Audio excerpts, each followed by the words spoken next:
The wagon didn't slow down. Opal grabbed 8-year-old Emmeline Harlow by the collar and shoved her off the back into the mud. The rain came down so hard it hurt. Emmy hit the ground face first, her mother's handkerchief flying from her pocket into a puddle. She scrambled for it, fingers clawing through mud while thunder cracked overhead like God was breaking the sky in half. "Opal!" she screamed. "Please, I'll be good. I won't eat nothing, please." The wagon kept moving. Opal never looked back. Stay until the end and comment your city so I can see how far this story travels. And if you haven't already subscribed, you won't want to miss what happens next. Emmy pushed herself up on her hands and knees. Mud covered her face, her dress, her arms. Rain pounded her back like fists. She could still see the wagon getting smaller. Opal's figure hunched on the seat, whipping the mule harder than Emmy had ever seen her whip it. "Come back," Emmy whispered. Her voice got lost in the storm. "Come back, come back, come back." The wagon disappeared around a bend in the trail. Emmy stayed on her knees in the mud, rain streaming down her face, and waited. Opal would come back. She had to come back. People didn't just leave children in storms. Not even Opal. Thunder rolled across the mountains, and Emmy flinched so hard she fell sideways. She hated thunder. Hated it. Thunder meant Opal was angry. Thunder meant the belt was coming out. Thunder meant lightning split the sky, and Emmy screamed, covering her head with both arms, making herself as small as possible. That's what you did when the hitting started. You got small. You protected your head. You didn't cry because crying made it last longer.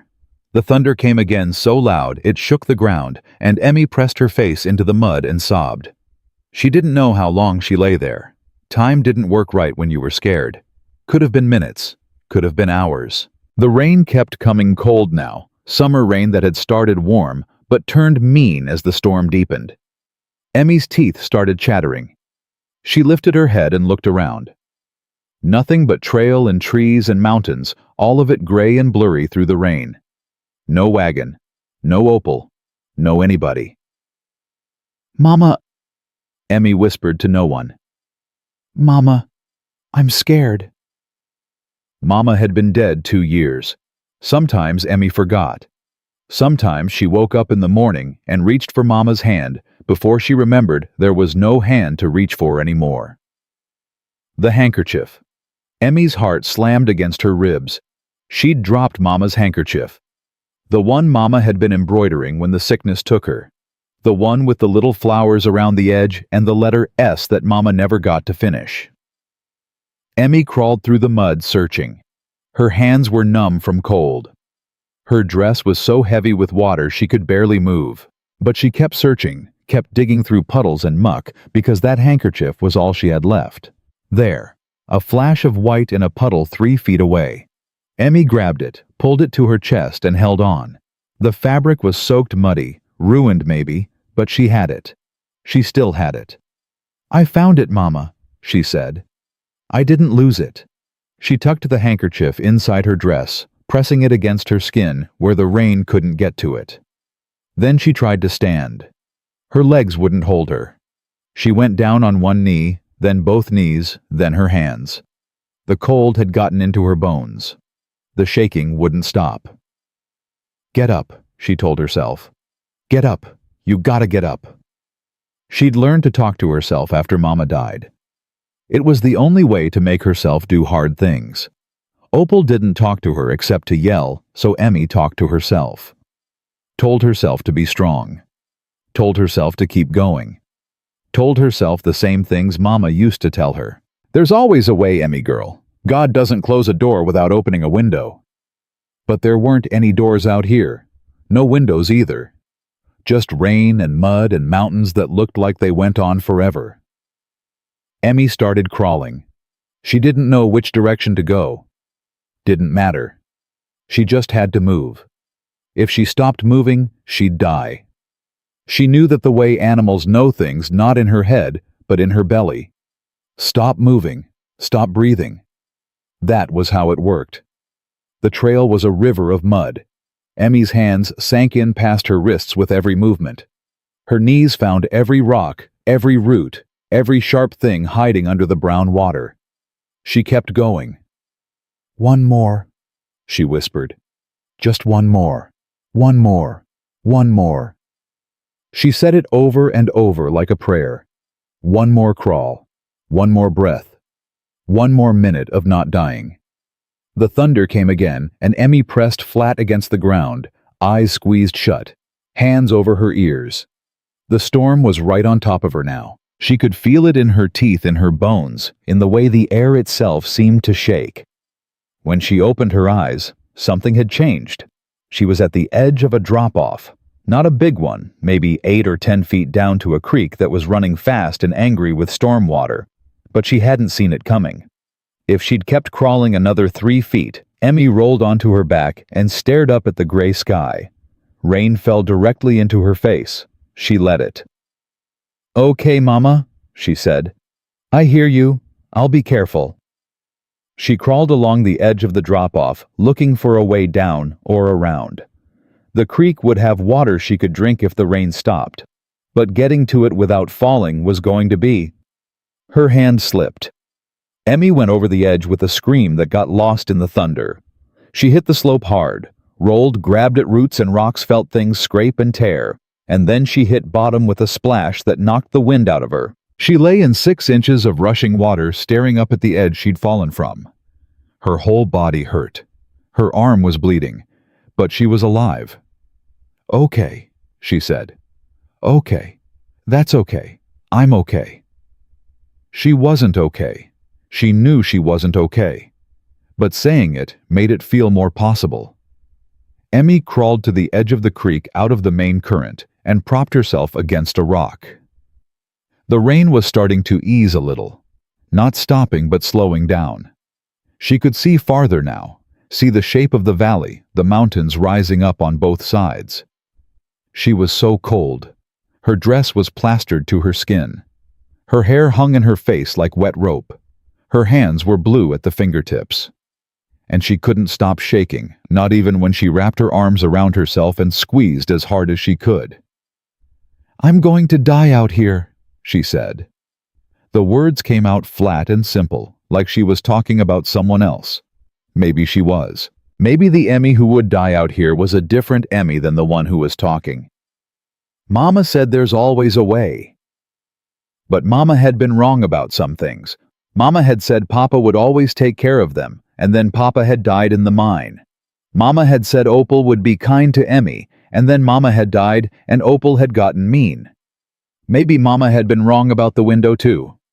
Emmy closed her eyes.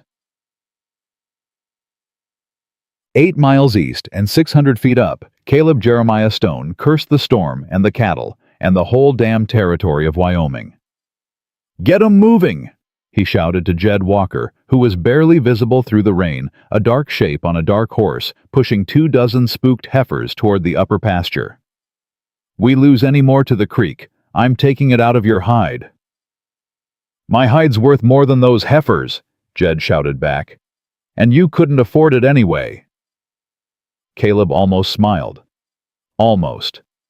He'd forgotten how to smile proper about 9 years back when Clara died with their daughter still inside her, and the baby followed 3 days later. What was left of his face just did a thing that looked like smiling without any of the feeling behind it. He wheeled his horse Buck toward the ridge line. From up there he could see if any cattle had broken away toward the south gully. Storm like this, the dumb animals panicked and ran straight toward the worst possible places. Buck picked his way up the slope, sure-footed, even in the mud. Good horse. Best horse Caleb had ever owned. Didn't spook at thunder, didn't shy from lightning, just put his head down and went where you pointed him. At the top of the ridge, Caleb pulled up and scanned the valley below. Rain was letting up some. He could see maybe half a mile now instead of 50 feet. No cattle in the gully. Good. No cattle near the creek either. Also good. What was that? Something by the water. Small, light-colored against the gray rock. Caleb reached for his spyglass, then remembered he'd left it in his saddlebag at the house. He squinted through the rain instead. It moved. Just barely. A shift. A twitch. But enough to tell him it wasn't a rock or a dead animal or a piece of somebody's wagon cover blown off in the storm. Coyote maybe, or a pronghorn fawn that got separated from its mama. But something in his gut said different. "What do you think, Buck?" Caleb muttered. "Worth going down there in this mess?" Buck flicked an ear back but offered no opinion. Caleb was about to turn away, head back to help Jed with the herd, when the thing by the creek moved again. This time it looked like an arm. Reaching up. Falling back down. Human. Damn it. He put his heels to Buck and started down the ridge. The descent was ugly loose rock and mud and scrub brush that grabbed at everything. Buck slid twice, nearly went down once, but kept his feet through sheer stubbornness. As Caleb got closer, the shape resolved into something that made his stomach drop. A child. A little girl curled against a rock soaking wet, covered in mud, and what looked like blood, her eyes closed, her chest barely moving. Jesus Christ! Caleb dismounted before Buck came to a full stop, ground tying the reins and moving toward the child slow and careful. She looked dead, or close to it. "Hey," he said, keeping his voice low. "Hey, little one. Can you hear me?" No response. He knelt beside her, pressed 2 fingers to her neck. Pulse was there, weak and thready, but there. "All right," he breathed. "All right, you're alive. Let's keep you that way." He shrugged off his coat, leather heavy, but it would hold heat, and wrapped it around her small body. She weighed nothing. Skin and bones and fear. That's all this kid was. He could see it in the way her arms were tucked against her chest, the way her knees were drawn up. Defensive posture, like she was expecting to be hit. Something cold moved through Caleb's gut. Something that wasn't from the rain. He lifted her against his chest, and her eyes flew open. Green, huge, terrified.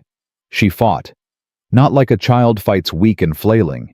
She fought like something wild, something that had learned fighting was the only way to survive. Her fists connected with his jaw, his throat, his chest. Her feet kicked against his ribs. A sound came out of her that wasn't quite a scream and wasn't quite a growl. "Easy," Caleb caught her wrists, gentle but firm. "Easy now. I'm not gonna hurt you. I'm not gonna hurt you." She went still. Not calm still. Like an animal playing dead because running hadn't worked. "That's it," Caleb said. "That's it. I'm Caleb Stone. I've got a ranch about 8 miles from here. I'm gonna take you somewhere warm and dry. Nobody's gonna hurt you. You understand?" The girl stared at him. Rain ran down her face like tears, but she wasn't crying. Her eyes were too old for tears. Too old for an 8-year-old face. "What's your name?" Caleb asked. Her mouth moved. Nothing came out. "It's okay. You don't gotta talk yet. Let's just get you out of this rain." He shifted her in his arms, keeping the coat wrapped tight around her, and moved toward Buck. The horse stood patient, waiting. "I'm gonna put you on the horse," Caleb said. "Then I'm gonna get up behind you. You just hold onto the horn and let me do the steering. Can you do that?" The smallest nod. He lifted her into the saddle. She grabbed the horn with both hands, her grip white-knuckled and didn't make a sound. Caleb mounted behind her, one arm, going around her waist to hold her steady. "Lean back against me," he said. "I've got you." She didn't lean back. She stayed rigid, holding herself apart from him, like she was ready to jump off at any second. That was fine. Trust took time. He knew that better than most. "Let's go, Buck." They started up the ridge, slow and careful. The rain had eased to a steady drizzle now, and Caleb could see the lights of Stony Ridge Ranch in the distance, warm yellow against the gray, like a promise. Halfway home, the girl spoke. "Emmy." Her voice was a rasp, barely there. "What's that?" "My name. It's Emmy." "Emmy." Caleb nodded. "That's a good name, strong name. You got a last name, Emmy?" Silence. "You got folks somewhere?" More silence. Then so quiet he almost missed it. "Not anymore." Caleb's arm tightened around her. All right, that's all right. We'll figure it out. They rode on. The rain stopped. The clouds started to break up, letting through patches of evening light. And somewhere in the last mile, Emmy's rigid body softened just a fraction against Caleb's chest. Not trust. Not yet. But the beginning of something that might become trust if he didn't screw it up. Rosa Esperanza Mendez had dinner ready an hour ago, and the beans were starting to stick to the bottom of the pot. She scraped them, stirred them, added a little more water. Caleb was late. Not unusual during a storm. The cattle spooked the hands, scrambled, everything took twice as long as it should. But the storm had passed, and still no sign of him. She was wiping down the counter for the third time when she heard hoofbeats in the yard. Finally, she muttered, hanging up her towel and heading for the front door. I'll give him a piece of my... She stopped on the porch. Caleb was dismounting from Buck, and in his arms was something small and muddy and barely moving. Dios mío! Rosa was down the steps before she knew she'd moved. What happened? Who is this? Found her by the creek. Caleb's voice was rough. Don't know how long she was out there. She's half frozen, and she won't talk except to tell me her name. Rosa reached for the child. The girl flinched, a full-body flinch like she expected to be struck, and Rosa's heart cracked clean down the middle. Easy, mija, Rosa said, softening her voice the way she used to for her own son before the bandits came. I won't hurt you. Nobody here will hurt you. What's your name? The girl looked at Rosa with those two old eyes. Emmy. Emmy, that's beautiful. I'm Rosa. I'm going to take you inside and get you warm and dry. Is that all right? A pause. A tiny nod. Rosa lifted her from Caleb's arms. The girl weighed nothing. Less than nothing. Rosa could feel ribs through the wet fabric of her dress, could see the sharp angles of her collarbone, the hollows in her cheeks. This child had been starving for months. Bring her in, Caleb said, but Rosa was already moving, carrying Emmy through the front door and down the hall toward the kitchen, where it was warmest. Sit here, mija. Right here by the stove. Rosa settled her on a chair and wrapped a dry blanket around her shoulders. I'm going to get you water first. Small sips. Then something to eat. You understand? Emmy nodded, but her eyes weren't on Rosa. They were on the pot of beans on the stove, on the bread cooling on the counter, on the sliced ham waiting to be served.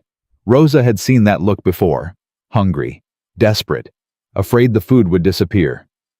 It's not going anywhere, Rosa said gently. The food will still be here, I promise. Emmy's eyes snapped to Rosa's face, searching for the lie. After a long moment, she looked down at her hands. People say things they don't mean. Yes, they do. Rosa crouched in front of her. But I don't. When I make a promise, I keep it. That's a rule in this house. Caleb appeared in the kitchen doorway, his hat in his hands, his face doing that thing it did when he was feeling something he didn't know how to name. She say anything else? He asked. Not yet. Rosa stood and filled a cup with water. Give her time. She brought the water to Emmy and held it steady while the girl drank. Small sips, just like Rosa had told her. This child knew thirst, knew what happened when you drank too fast after going too long without. When did you eat last? Rosa asked. Emmy thought about it. Her forehead creased. Yesterday. Maybe the day before. I don't remember good. Rosa's jaw tightened. She looked at Caleb, and something passed between them, an understanding, a fury, a promise. What happened to you, Emmy? Caleb asked from the doorway. How did you end up in that creek? Emmy's hands clenched in the blanket. Her eyes went flat the way they did when she was protecting herself. Opal left me. Who's Opal? My stepmother. The word came out hard. Mama's dead. Papa's dead too. Cave in at the mine. Opal was supposed to take care of me. But she didn't. No, sir. Emmy lifted her chin, defiant, even through the exhaustion. She said I eat too much. She said I ain't worth the trouble. She pushed me off the wagon and drove away, and the silence in the kitchen was absolute. Where? Caleb's voice had changed, gotten quieter, more dangerous. Where did she leave you? On the trail, in the storm. She didn't even stop all the way, just slowed down enough to push me off. Rosa closed her eyes. Her hands shook as she set down the cup. Did she hurt you? Rosa asked. Before she left you, did she hurt you? Emmy didn't answer, but her hand went to her back just for a second, an unconscious gesture that said everything her words didn't. Let me see, Rosa said. No. Emmy. No. The girl's voice cracked. I don't want you to see. You'll think I'm bad. You'll think I deserved it. Rosa knelt down again, right in front of Emmy, close enough to touch, but not touching. Listen to me, mija. Nobody deserves to be hurt. Nobody. Especially not a child. Whatever that woman did to you, it wasn't your fault. It was never your fault. Emmy's chin wobbled. Her eyes filled up, but the tears didn't fall. She was too dried out for tears, and Rosa had a feeling she'd stopped crying a long time ago anyway. Can I see? Rosa asked again. I won't be mad. I won't think you're bad. I just want to help. A long pause. Then Emmy turned around and let Rosa lift the back of her dress. Rosa had seen a lot of things in her 40 years. The aftermath of the bandit attack that took her husband and son. The bodies of miners crushed in cave-ins. The women in the territory who bore the marks of cruel husbands. But these stripes across a child's back, some fresh enough to still be red, some healed into pale scars. This made her vision go white at the edges. Caleb? He was already there, looking over her shoulder. His face had gone the color of old ash. I'm going to find that woman, he said, his voice barely above a whisper. And when I do... No. Rosa stood smoothing Emmy's dress back down, keeping her own voice steady with effort. What you're going to do is make sure this child never sees that woman again. That's what matters, not revenge. Emmy. She turned the girl around gently, hands on her thin shoulders. Nobody is ever going to hurt you like that again. You understand me. Not in this house. This is a safe place. Emmy looked at her, then at Caleb, then back at Rosa. The hope in her eyes was worse than the fear had been. Hope was fragile. Hope could be broken. Promise, Emmy whispered. Promise, Rosa said. I don't believe in promises anymore. That's all right. You don't have to believe yet. We'll prove it to you. One day at a time. Emmy's stomach growled, loud enough to hear across the room. Her cheeks flushed red with shame. You're hungry, Rosa said. Let's fix that. Caleb, go clean up. I'll take care of Emmy. Caleb hesitated in the doorway. He looked at the child, this small, broken, defiant thing that had blown into his life like a storm, and something shifted in his face. Something Rosa had been waiting 11 years to see. I'll be right downstairs, he told Emmy. You need anything, you holler. I mean it. Emmy nodded. He left. Rosa served food. Not too much, a hungry stomach couldn't handle too much at once. Beans, bread, a small piece of ham. Emmy ate with her hands, shoving food into her mouth so fast she nearly choked. Slow down, Rosa said. It's not going anywhere. It might. Emmy kept eating. Food goes away. People take it. You gotta eat fast or you don't eat at all. Not here. Here the food waits for you. Emmy looked up, a piece of bread halfway to her mouth. You keep saying things like that. Not here. In this house. Like it's different from other places. It is different. How do you know? Rosa sat down across from her. Because I've been here 11 years, mija. And in 11 years, nobody has ever hit me. Nobody has ever taken my food. Nobody has ever made me feel like I was worth less than the dirt under their boots. Maybe they just haven't done it yet. Maybe. Rosa folded her hands on the table, Or maybe there are still good people in this world, and you just landed in a house full of them. Emmy finished her food in silence. When the plate was empty, she looked at it for a long moment, then looked at Rosa. Can I? She stopped, started again. If I take a piece of bread and put it in my pocket for later, will you be mad? Something hot burned behind Rosa's eyes. No, mija. I won't be mad. You take what you need. Emmy wrapped a piece of bread in her napkin, folded it small, and tucked it inside her dress, right next to the muddy handkerchief she'd been clutching since they brought her inside. What's that? Rosa asked, nodding at the handkerchief. The cloth you're holding. Emmy's hand went protective over it. My mama's. She was making it when she died. She didn't get to finish. May I see? Hesitation. Then Emmy pulled it out, unfolded it carefully, and held it up. A square of white cotton, edged with embroidered flowers, most of them incomplete. In one corner, a single letter, S. What was she embroidering? Her name, Sarah. She only got the S done before... Emmy's voice trailed off. It's beautiful, Rosa said. Your mama had skilled hands. She was gonna teach me. How to embroider, how to sew, how to cook. Emmy folded the handkerchief back up. She didn't get to teach me nothing. Well, Rosa stood and held out her hand. I know how to embroider. I know how to sew and cook too. If you want, I could teach you. Not to replace your mama. Nobody could replace her. But so you'd have the skills she wanted you to have.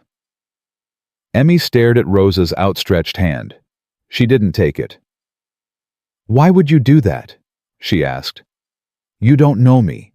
I'm nobody. You are not nobody. Rosa kept her hand steady. You are Emmy. You survived something terrible. You're in my kitchen. That makes you somebody. Emmy reached out. Her fingers touched Rosa's palm, then withdrew, then touched again. Finally, she took Rosa's hand and held on. My hands are dirty, Emmy said. So we'll wash them. Come on. Let's get you cleaned up. Rosa led her upstairs to the guest bedroom, the one next to Caleb's, the one that had been empty for 9 years ever since Clara died, and the baby with her. She heated water filled the wash basin and helped Emmy out of her ruined dress. The marks on her back were worse in the lamplight. Older scars layered under newer ones. The history of a child who had been beaten regularly, systematically, without mercy. Rosa washed each mark gently. Emmy stood rigid, waiting for pain that didn't come. You're being real careful, Emmy said after a while. I don't want to hurt you. Opal wasn't careful. She said careful was for weak people. Opal was wrong about a lot of things. Rosa helped her into one of Caleb's old shirts, soft from 100 washings, big enough to fall past Emmy's knees. She brushed the tangles out of Emmy's hair, working slowly through the worst of the knots. Rosa. Yes, mija. Are you going to send me away? Rosa's hands went still. Why would you ask that? Because that's what happens. People get tired of me. I'm too much trouble. Opal said so. Her friends said so. The people at the church said so. Rosa set down the brush. She turned Emmy around to face her and crouched so they were eye to eye. Listen to me, Emmeline. I don't know what's going to happen tomorrow or next week or next month. I don't know what the law will say or what Caleb will decide. But I know this: tonight you have a bed and a roof and food in your belly. Tonight you are safe. And if I have anything to say about it, you'll be safe tomorrow too, and the day after that, and the day after that. You can't promise that. No, I can't. Rosa cupped Emmy's cheek with her palm. But I can try. That's all any of us can do, try. Emmy leaned into the touch, just slightly, just for a second. Then she pulled back, her walls going up again. Can I go to bed now? I'm tired? Of course. Rosa tucked her in. The bed was too big for such a small body, and Emmy looked lost in it, clutching her mama's handkerchief in one hand and the piece of bread in the other. "Rosa." "Yes." "Leave the door open. Just a crack." "Always." Rosa left the door cracked, walked downstairs, and found Caleb standing in the kitchen with a glass of whiskey in his hand and a look on his face like a man who'd just been hit by lightning. "She's asleep," he asked. "Not yet, but close. She's exhausted." Caleb drained the whiskey in one swallow. "That woman. Opal. She did that to her. All those marks." "Yes. How does someone do that to a child?" "I don't know, Caleb. I've never understood it." He set the glass down too hard, and it cracked against the counter. "What do we do?" Rosa looked at him. Really looked.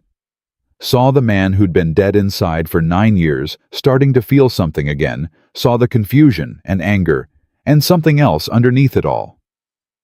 "We take care of her," Rosa said, "one day at a time. And when someone comes looking, that woman, the law, whoever, then we deal with it." Rosa moved to stand beside him. "But tonight, we just take care of her. That's enough for tonight." Caleb turned to look at her. 11 years they'd lived in this house together, and he'd never really seen her.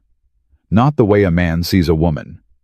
He'd been too buried in his grief, too lost in the ghosts of Clara and Rosemary. But now, something had shifted. The child upstairs had cracked something open in him, and Rosa was standing in the light coming through. "You called her Mija," he said. "Daughter." Rosa's chin lifted. "I know what I called her. You barely met her." Some things don't take time. Caleb looked at her for a long moment. Then he nodded once, slow and deliberate. "All right," he said. "One day at a time. One day at a time." Upstairs, Emmy lay in the too-big bed, listening to the murmur of voices below. She couldn't make out the words, but the tone was calm, steady, no yelling, no sounds of things being thrown. She held her mama's handkerchief against her cheek and whispered into the darkness, "I found a window, Mama. I think I found a window." Thunder rumbled in the distance far away now, the storm moving on to somewhere else. Emmy didn't flinch. She closed her eyes, and for the first time in longer than she could remember, she fell asleep without being afraid. Emmy woke before dawn and didn't know where she was. She sat up fast, heart-slamming hands grabbing for the handkerchief. Found it. Pressed it against her chest. Breathed. The room was big. The bed was soft. Somewhere below she could hear a woman humming in Spanish. Rosa. The kitchen. The ranch. It wasn't a dream. Emmy slid out of bed, her bare feet hitting the wood floor without a sound. She'd learned to move quiet a long time ago. Quiet meant safe. Quiet meant nobody noticed you. And if nobody noticed you, nobody could hurt you. She crept to the door and opened it an inch. The hallway was empty. The humming continued from downstairs, mixed with the sound of something sizzling in a pan. Emmy's stomach cramped so hard she bent over. Food. There was food down there. She reached into the pocket of the big shirt she was wearing and found the piece of bread from last night. Still there. Good. She hadn't eaten it in her sleep. Emmy unwrapped it and took a small bite. Chewed slowly. Made it last. Then she heard footsteps on the stairs. She darted back into the room, climbed into bed and pulled the covers up to her chin. Eyes squeezed shut, breathing slow and even like she was still asleep. That was another thing she'd learned. Pretend you're asleep and maybe they'll leave you alone. The footsteps stopped outside her door. "Emmy," Rosa's voice. Soft. Careful. Emmy didn't answer. "I know you're awake, Mija. I heard you moving around. It's all right. You don't have to pretend with me." Emmy opened one eye. Rosa stood in the doorway, a cup of water in her hand, her face kind in the early morning light. She didn't look angry. Didn't look like she was about to yell or hit or punish. "Breakfast is almost ready," Rosa said. "Would you like to come down?" Emmy sat up slowly. "You're not mad." Why would I be mad? I was sneaking. I was trying to be quiet so you wouldn't know I was awake. Rosa's expression did something complicated. Sad and angry at the same time, but not angry at Emmy. In this house, Rosa said, you don't have to sneak. You can walk around. You can make noise. You can be awake whenever you want. Nobody's going to punish you for existing. Emmy pulled at a thread on the blanket. Opal said I was too loud. She said I breathed too loud. She said my footsteps were like a herd of cattle, and if I couldn't learn to be quiet, she'd teach me. Opal was cruel. She said she was teaching me manners. She was wrong. Rosa crossed to the bed and sat on the edge. Emmy, look at me. Emmy looked. What that woman did to you wasn't teaching. It wasn't discipline. It wasn't manners. It was cruelty, plain and simple. And you didn't deserve any of it. How do you know you don't know what I did? What did you do? Emmy's chin wobbled. I existed. I took up space. I ate food that could have gone to someone else. I reminded her of Papa, and she hated Papa, and she hated me for looking like him. Rosa reached out and touched Emmy's cheek. Emmy flinched, then held still, waiting for the slap that didn't come. You did nothing wrong, Rosa said. You hear me? Nothing. You are a child. Children deserve to be fed and clothed and loved. That's not earning something. That's just being a child. Emmy didn't know what to say to that. Nobody had ever said anything like that to her before. Not since Mama died. Come downstairs, Rosa said. I made eggs. They went down together.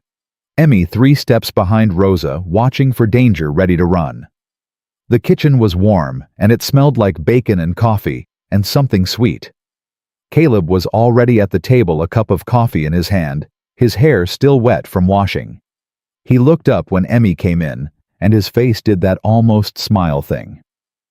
Morning, he said. Morning, sir?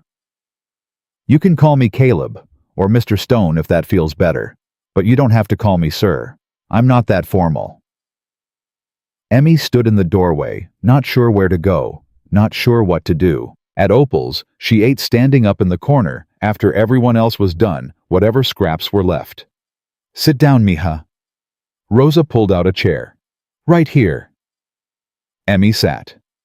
Rosa put a plate in front of her. Eggs, bacon, a biscuit with butter. More food than Emmy had seen in one place in weeks. She looked at Rosa. All of this is for me. All of it. What if I can't finish? Then you don't finish. Nobody's going to force you. Emmy picked up her fork. Her hand was shaking. She took a bite of eggs and had to close her eyes because they were so good, warm and salty and soft. She ate slowly this time. Rosa had said the food wasn't going anywhere. Emmy was trying to believe her. Caleb watched over his coffee cup. Emmy, I need to ask you some questions. Is that all right? Emmy's fork stopped halfway to her mouth. What kind of questions? About Opal. About where you came from. I need to understand what happened so I can figure out what to do next. Are you going to send me back to her? No. How do I know you're telling the truth? Caleb set down his cup. You don't. Not yet. But I'm going to tell you the truth anyway, and eventually you'll see that I mean it. Emmy studied him. He had serious eyes. Gray, like storm clouds. But not mean. Not like Opal's eyes, which were blue and cold and always looking for something to punish. Okay, she said. You can ask. Where did Opal leave you? Exactly. On the trail. The one that goes through the mountains. We were heading west. She said we were going to California, but I don't think she meant it. Why not? Because she sold the mule yesterday. The good mule, the one that didn't bite. She got $12 for it. She said it was to buy supplies, but she didn't buy any supplies. She bought a bottle of whiskey and drank half of it that night. Caleb's jaw tightened. What happened after she drank the whiskey? Emmy looked down at her plate. She got mean, meaner than usual. She said I was a burden. She said my papa should have drowned me when I was born. She said... Emmy's voice cracked. She said my mama was lucky she died, so she didn't have to look at my ugly face anymore. Rosa made a sound like she'd been punched. Then what? Caleb asked. His voice was too quiet now, dangerously quiet. Then she went to sleep. And in the morning, she put me in the wagon, and we started riding. And then the storm came, and she stopped the wagon and told me to get out. Did she say why? She said I wasn't worth the food it took to keep me alive. She said she'd been planning to leave me for weeks, and the storm was as good a time as any.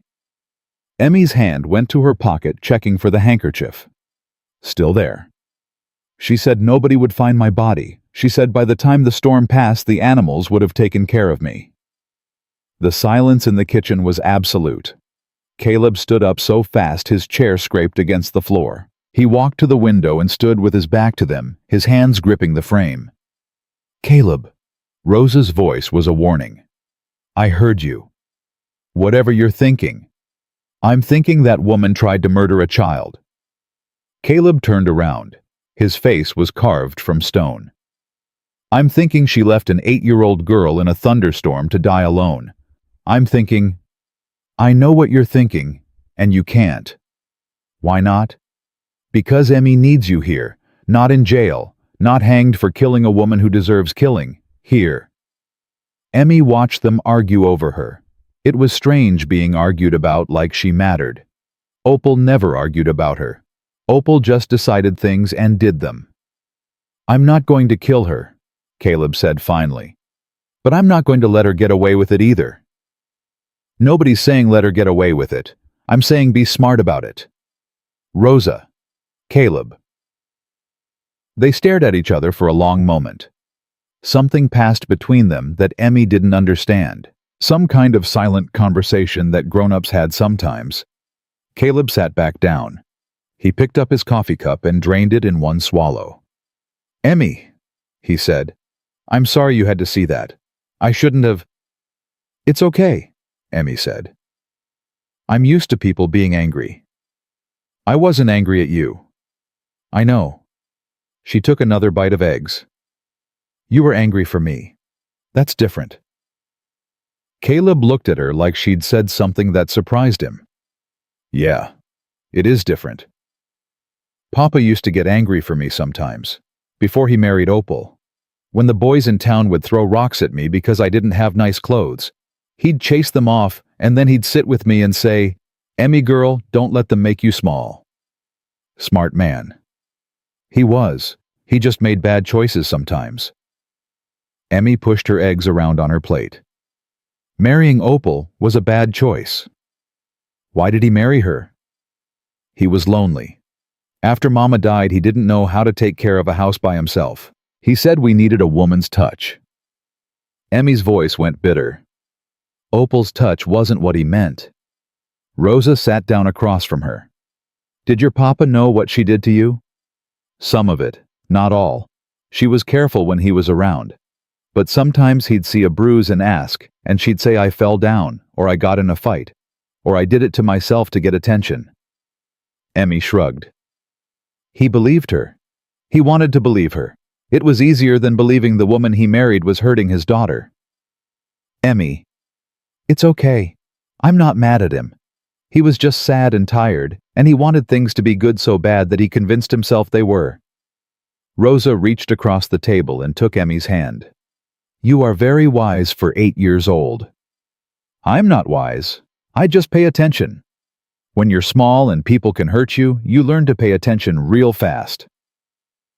After breakfast, Rosa washed the dishes, and Emmy dried them. It was a small thing, normal domestic, but Emmy kept waiting for the catch. Can I ask you something? Emmy said. Of course. How long can I stay here? Rosa's hands went still in the soapy water. I don't know yet, mija. We have to figure out what's legal, what's right. Opal's my legal guardian. That's what the papers say. Papers can be changed.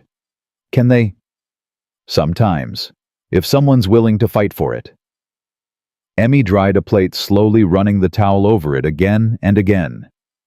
Is Mr. Stone going to fight for it? Rosa didn't answer right away. She washed another dish, rinsed it, handed it to Emmy. "I think," she said finally, "that Mr. Stone doesn't know what he's going to do yet. But I know what I see. I see a man who hasn't felt anything in 9 years, starting to feel something again. And I see a little girl who needs a home. What do you see for yourself?" Rosa looked at her sharply. "What do you mean?" "You love him, Mr. Stone. I can tell." The dish Rosa was holding slipped back into the water with a splash. "How can you tell that?" "The way you look at him when he's not looking at you. The way your voice changes when you say his name. The way you stayed here 11 years when you could have gone anywhere." Rosa fished the dish out of the water. Her cheeks had gone dark. "You notice a lot of things. I told you, I pay attention. Mr. Stone and I—" Rosa started, then stopped. "It's complicated. Grown-up things are always complicated." "Yes, they are." Rosa handed her the dish. "But some things are simple, like taking care of a child who needs it. That's simple. You do it because it's right." Opal didn't think it was right. Opal was wrong about everything. Emmy finished drying the dish and put it in the cupboard. "Rosa." "Yes. I'm glad the storm brought me here." Rosa's eyes got bright. She blinked fast several times. "I'm glad too, mija. I'm glad too." The next few days found their rhythm. Emmy slept late because her body was catching up on years of not sleeping enough. She ate 3 meals a day at the table, like a person not in the corner, like a dog. She followed Rosa around the house, learning where things were, watching how things worked. On the 3rd morning, she stopped hiding bread in her pocket. It was a small thing. Rosa noticed, but didn't say anything, just smiled and put an extra biscuit on Emmy's plate. On the 4th morning, Emmy let Rosa brush her hair without flinching. "You've got beautiful hair," Rosa said, working through a tangle. "Like your mama." "Papa said it was like hers. I don't remember anymore." "That's all right. You remember how she made you feel. That's what matters." On the 5th morning, Caleb took Emmy to the barn. "You ever been around horses?" he asked. "Not up close. Papa couldn't afford a horse. We had a mule, but Opal sold it." "Well, let me introduce you to someone." He led her to a stall where a golden mare stood watching them with calm brown eyes. "This is Penny," Caleb said. "She's the gentlest horse on the ranch. She wouldn't hurt anyone." Emmy stood back. "She's big." "She is. But big doesn't mean dangerous. Sometimes the biggest things are the softest. Here." He pulled a piece of dried apple from his pocket. "Hold your hand flat like this. Let her sniff you first." Emmy held out her hand. It was shaking. Penny stretched her velvet nose over the stall door and sniffed Emmy's palm. Her breath was warm. Her whiskers tickled. Then she lipped up the apple piece, delicate as anything, and crunched it happily. Emmy laughed. It came out startled, like she hadn't expected it, and she clapped her hand over her mouth right away. "What's wrong?" Caleb asked. "Nothing. I laughed. I haven't laughed in a long time." Something shifted in Caleb's face, something heavy moving aside to let light through. "You can laugh here," he said. "You can laugh as much as you want."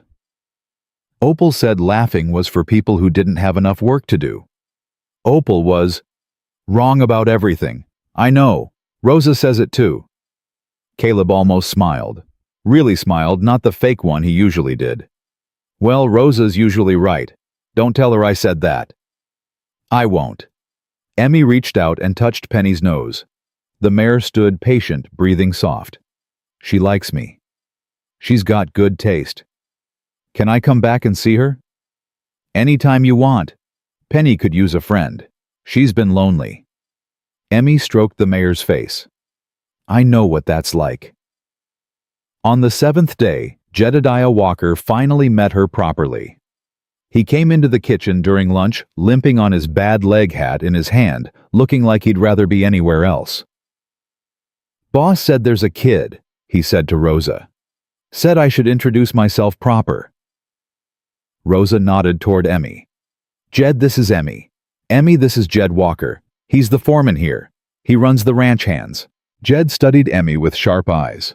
She studied him right back. "You're old," she said. Rosa made a choking sound. Jed's weathered face cracked into a grin. I am at that. Old and broken down. But I can still outwork any of those young fools in the bunkhouse. Does your leg hurt? All the time. Then why don't you rest? Because if I rest, I'll get soft. And if I get soft, I'll die. A man's got to keep moving or the world'll bury him. He tipped his hat. Welcome to Stony Ridge, little miss. You need anything, you holler. Why does everyone keep telling me to holler? Because this is a big place, and sometimes the only way to get someone's attention is to be loud about it. Opal said being loud was for, I don't care what Opal said. Jed's voice was sharp. Opal ain't here, and from what I hear, Opal was the worst kind of person there is, the kind that hurts children. Emmy blinked. You heard about her. Boss told me, told all the boys, wanted to make sure everyone knew there was a kid on the property and she'd been through hard times. Jed's eyes softened. You're safe here, little miss. 12 cowboys in that bunkhouse and every one of them would walk through fire for the boss.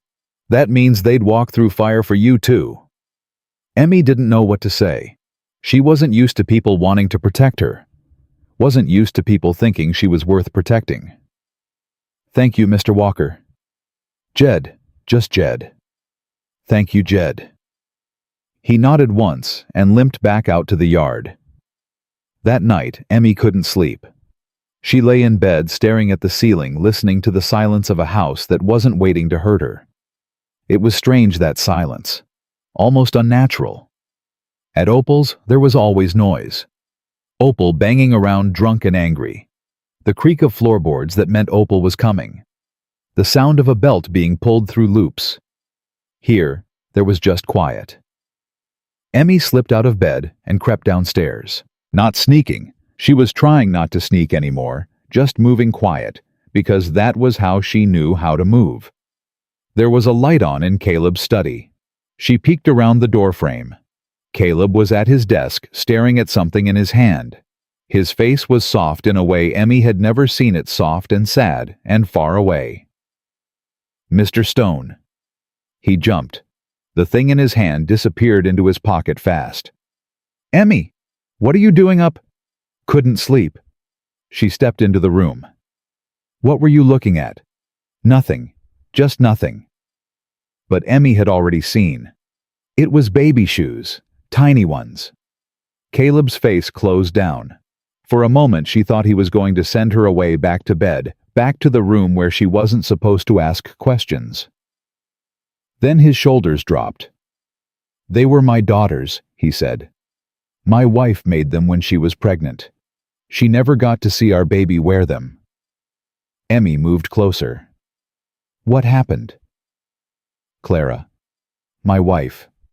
She died giving birth. The baby came too early and Clara... There was too much blood. And then the baby... He stopped. Swallowed. Our daughter lived 3 days. Then she stopped breathing. I was holding her when it happened. Emmy climbed into the chair across from his desk. Her feet didn't touch the floor. What was her name? Rosemary. We were going to call her Rosie. That's a pretty name. Like a flower. Clara loved flowers. She had a whole garden. After she died, I let it go to weeds. Couldn't stand to look at it. Emmy pulled her knees up to her chest. I know what that's like. After Mama died, I couldn't look at her rocking chair. Opal tried to sell it, and I screamed until she put it back. Did she put it back? No. She beat me and sold it anyway. Caleb's hands curled into fists on the desk. Emmy. It's okay. I don't need the chair. I have Mama's handkerchief. That's enough. They sat in silence for a while. Not uncomfortable silence. The kind of silence where two people understand each other without talking. Mr. Stone. Yeah. I think your Clara and my Mama would have been friends. Caleb looked at her. His eyes were wet, but he wasn't crying. Men like him didn't cry, Emmy figured. They just held it all inside until it turned into something else. I think you might be right, he said. And I think maybe they sent us to each other. Mama sent me here because she knew you needed someone. And Clara, maybe Clara knew you needed a little girl. Caleb's breath caught. Emmy. I'm not trying to replace Rosemary. I know I can't do that. But maybe... She picked at a thread on her sleeve. Maybe you could still be somebody's papa, if you wanted. Maybe being somebody's papa would make the sad parts less loud. For a long moment, Caleb didn't move. Didn't speak. Just sat there looking at this child who had been thrown away like garbage and still had enough love in her heart to offer it to a broken stranger. You should go to bed, he said finally. His voice was rough. I know. Emmy slid off the chair. I just wanted to say, thank you. For finding me. For bringing me here. For not being like Opal. That's a low bar. It's the only bar I have. She went to the door, then stopped and looked back. Mr. Stone. Yeah. I hope someday you can look at Clara's garden again. She went upstairs. Caleb sat at his desk for a long time after. He took the baby shoes out of his pocket and held them in his palm, running his thumb over the soft leather. Clara, he whispered. What do I do? The house was silent, but somewhere deep inside him, in the place where Clara's voice still lived, he heard her answer. You know what to do. You've always known. You're just scared. He wrapped the shoes back up and put them in the drawer. Then he went upstairs to check that Emmy's door was open a crack, the way she liked it. It was. He stood there for a moment watching the small lump under the covers, the way her hand curled around the handkerchief even in sleep. I'm not going to let anyone take you, he said quietly. I don't know how yet, but I'm going to figure it out. The next morning, Rosa found Caleb at the kitchen table before dawn. You're up early, she said. Couldn't sleep. She poured coffee, set a cup in front of him, sat down across the table. The child... She came to my study last night, found me looking at Rosemary's shoes. Rosa's hand tightened on her cup. Caleb. She said Clara and her mama sent us to each other. She said maybe I could still be somebody's papa if I wanted. What did you say? I told her to go to bed. That's not an answer. I know. Caleb stared into his coffee. Rosa, I'm not fit to raise a child. I don't know what I'm doing. I've been dead inside for 9 years. You weren't dead last night when you told me you wanted to find Opal and make her pay. That's different. That's anger. I know how to do anger. And what about love? Do you know how to do that? Caleb looked up. Rosa was watching him with those dark eyes that saw everything. I used to, he said. Before Clara. Before Rosemary. It doesn't go away, Caleb. Love. It just gets buried. But it's still there underneath everything. Waiting. How do you know? Rosa set down her cup. Her hands were steady, but her voice wasn't. Because I've been loving you for 11 years, and it hasn't stopped. Not even when you were so buried in grief you couldn't see anything. Not even when I knew you'd never feel the same. The kitchen went silent. Caleb stared at her. Rosa. I'm not asking for anything. She stood up, turned away, started washing a dish that was already clean. I'm just saying I know what it's like to love someone when it seems impossible. And I know it doesn't die just because you want it to. 11 years. 11 years. Since the day I came here, and you were standing on the porch, looking like a man who'd been gutted and was too stubborn to lie down. Why didn't you ever? Because you weren't ready. And because I was your housekeeper. And because some things are better left unsaid. Caleb stood up, crossed the kitchen, stood behind her. Rosa. Don't. Her voice cracked. Don't say something you don't mean just because I'm not going to say something I don't mean. He put his hand on her shoulder. She went still. I'm going to say that I've been blind, and stupid, and so wrapped up in my own grief that I couldn't see what was right in front of me. Rosa turned around. Her eyes were wet.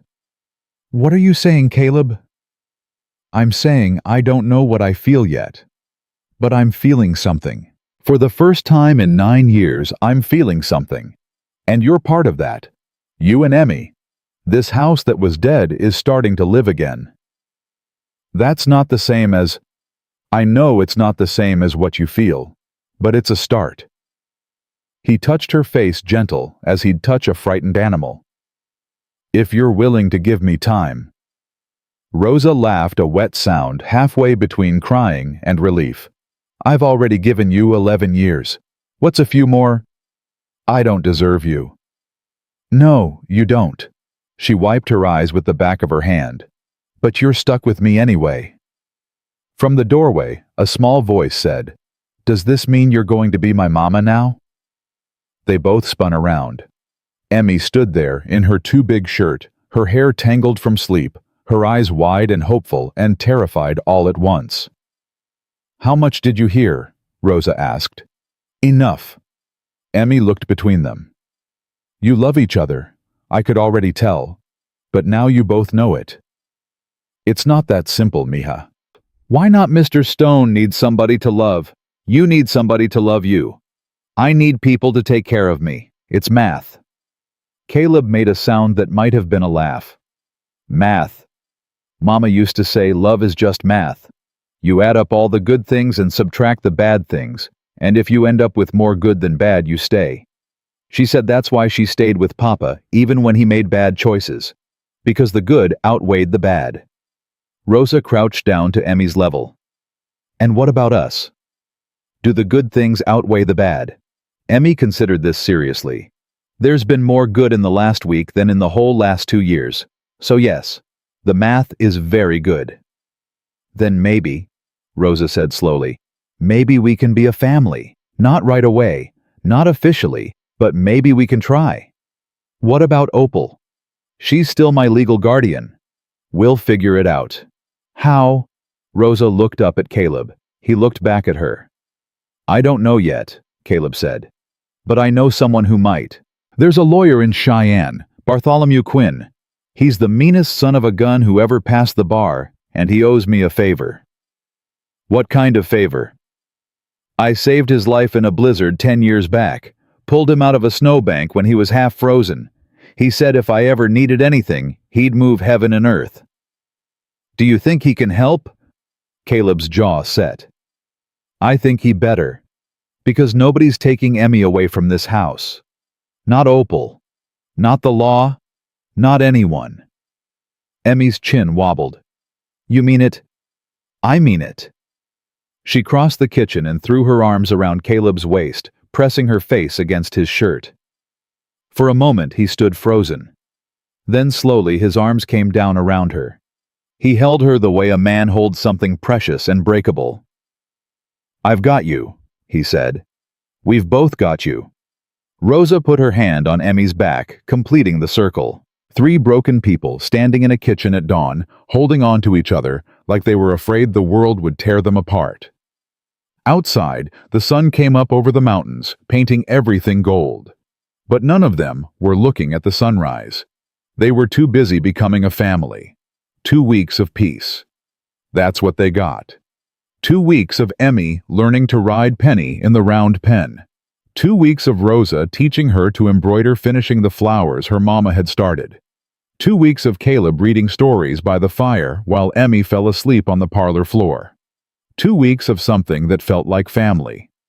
On the 15th day, a hired buggy rolled up the drive. Caleb was in the barn when Jed came running. Actually running bad leg and all. Boss, company, woman and a man. They've got papers. Caleb's blood went cold. Where's Emmy? Kitchen with Rosa. Keep her there. He walked to the front of the house with his heart hammering against his ribs. He knew what was coming. Had been waiting for it. Dreading it.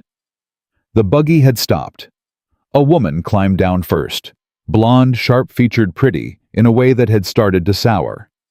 Behind her came a man in a city suit, too clean for Wyoming, with a smile that didn't reach his eyes. Mr. Stone. The man spoke first. Silas Crane. This is my wife Opal. I believe you have something that belongs to us. Caleb didn't move. Nothing here belongs to you. Opal stepped forward.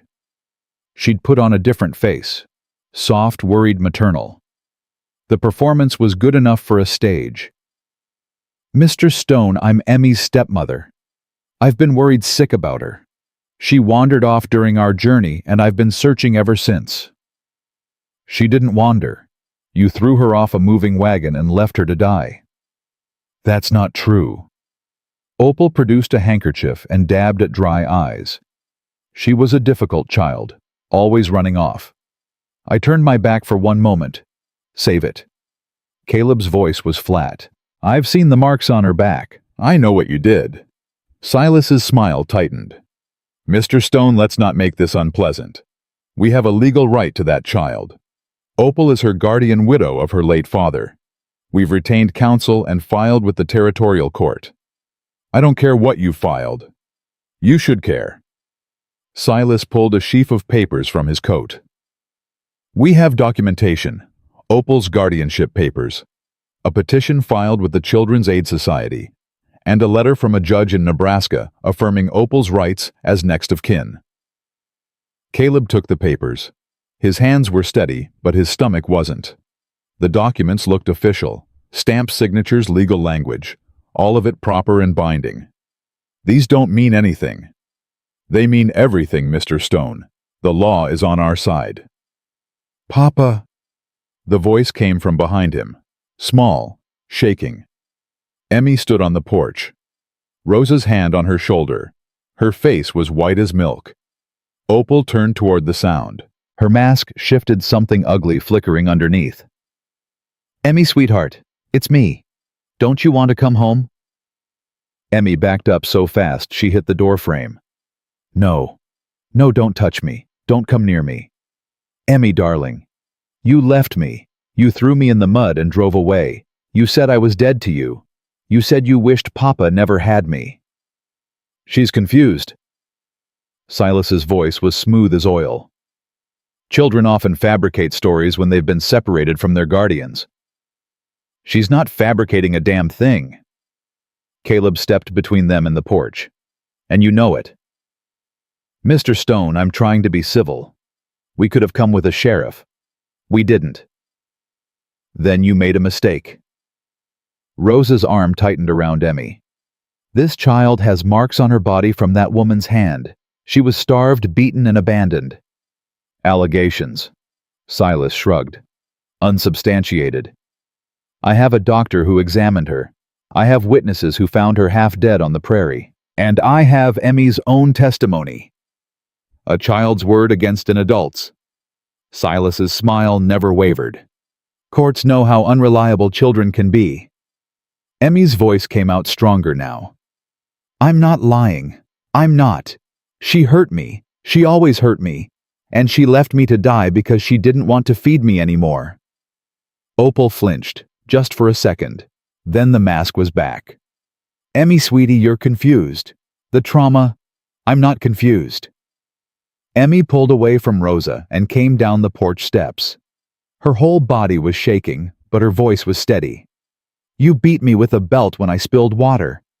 You made me sleep outside when I coughed too loud. You told me my mama was watching from heaven and crying because I was so worthless. That's enough. Opal's voice had gone cold. The mask was cracking. You ungrateful little... Opal. Silas's hand clamped on her arm. Not here. The silence stretched like a wire about to snap. Caleb moved to stand beside Emmy. You need to leave. Now. We'll be back. Silas steered Opal toward the buggy. With the sheriff, with the court, with whatever it takes. That child belongs to us, and we're not leaving Wyoming without her. She doesn't belong to anyone. She's a person, not property. The law says different. Silas climbed into the buggy and took the reins. You've got 1 week, Mr. Stone. 1 week to do this the easy way. After that, we do it the hard way. The buggy rolled out of the yard, dust rising behind it. Emmy's legs gave out. Caleb caught her before she hit the ground. She's going to take me back. Emmy gasped. She's going to take me and I'll die. She'll kill me this time. Nobody's taking you anywhere. Caleb held her tight. Nobody. You can't promise that. The law? I don't care about the law. I care about you. Rosa knelt beside them. Caleb, we need a plan. I know. That lawyer you mentioned, Quinn, we need him now. I'll ride to Cheyenne tonight. No. Emmy grabbed his sleeve. Don't leave. Please don't leave. I have to, sweetheart. I have to get help. But what if they come back while you're gone? What if they take me? Caleb looked at Rosa. She looked back.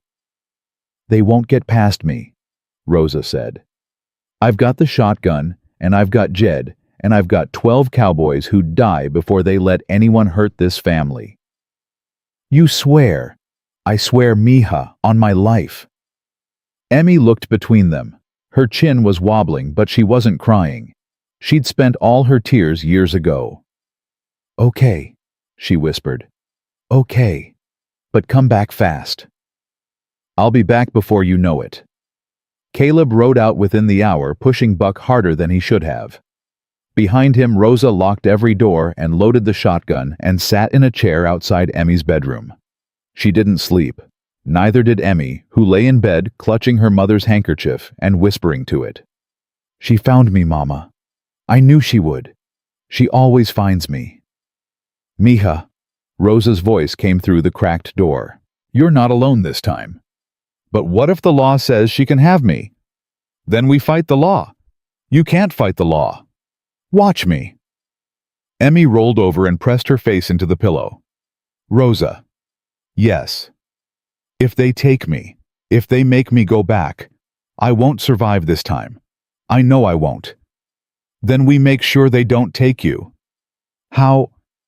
Rosa was quiet for a long moment. I don't know yet. But your papa is going to find a way. He fixes things. That's what he does.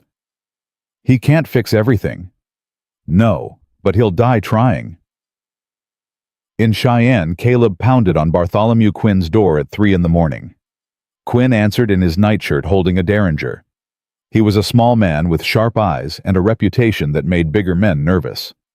Dawson, it's the middle of the damn night. I need your help. You couldn't have needed it at a civilized hour. No. Quinn studied his face. Whatever he saw there made him step back and open the door wider. Come in. This is going to require whiskey. Caleb told him everything.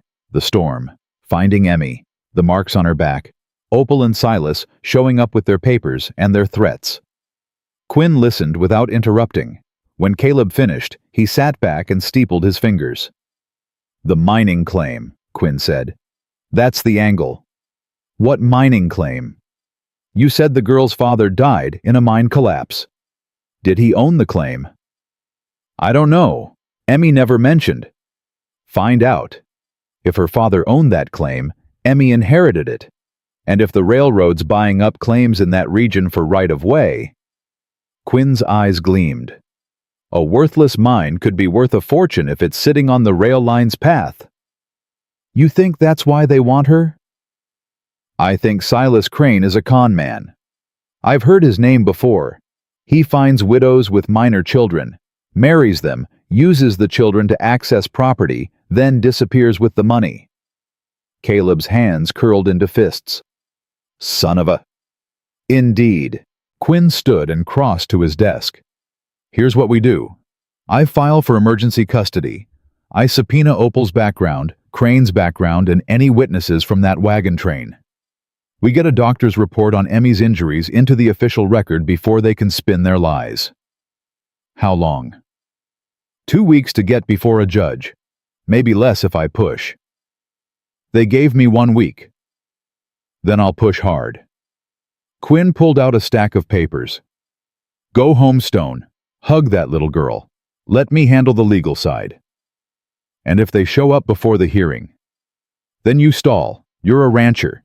You know how to dig in and hold ground. This is no different. Caleb rode back to Stony Ridge as the sun came up. He'd been awake for 2 days straight, But he didn't feel tired. He felt sharp, focused, like a man heading into battle. Rosa was waiting on the porch when he arrived. "Is she okay?" Caleb asked before he'd even dismounted. "She didn't sleep, but she's safe." And Crane Opal? No sign of them. Caleb handed Buck off to one of the hands and went inside. Emmy was at the kitchen table moving scrambled eggs around her plate without eating. "Papa." She flew into his arms. He held her so tight he could feel her heartbeat against his chest. "You came back. I told you I would." "What did the lawyer say? Can he help?" Caleb sat down and pulled Emmy onto his knee. Rosa stood behind them, her hand on Emmy's shoulder. "Mr. Quinn is going to fight for us," Caleb said.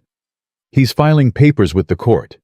He thinks he knows why Silas and Opal want you." "Why?" "Your papa's mining claim. Do you know if he owned it?" Emmy frowned.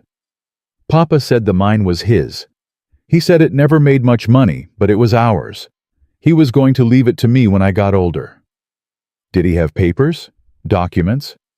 "In a box. Opal took it after Papa died. She said it was just old junk."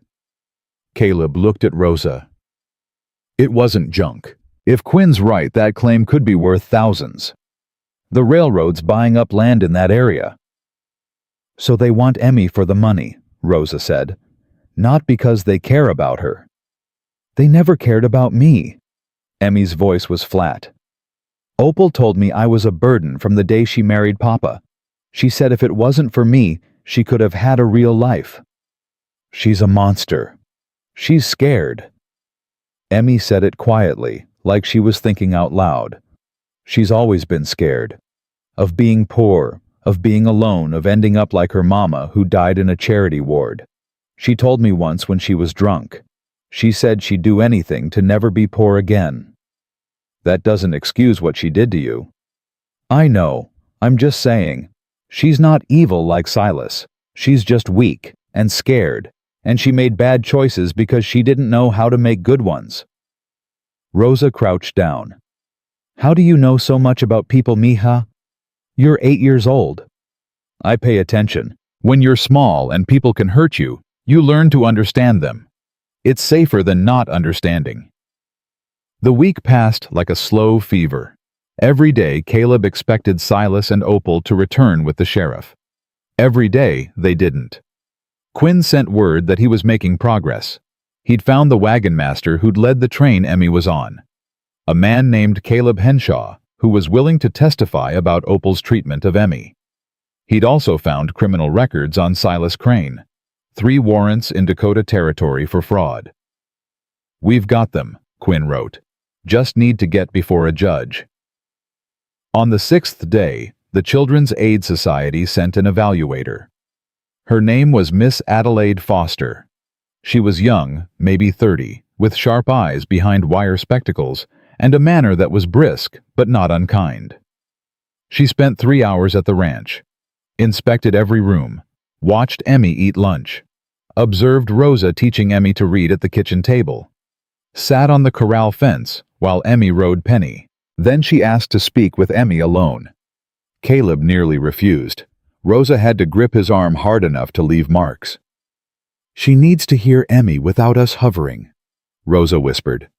"Emmy can do this." 20 minutes. The longest 20 minutes of Caleb's life.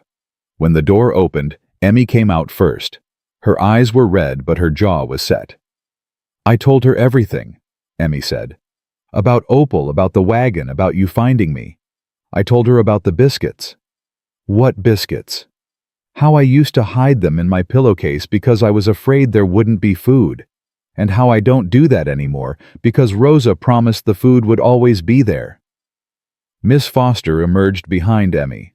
Her expression was carefully neutral. "Mr. Stone, I'll be filing my report with the society within the week. I cannot discuss my findings before then.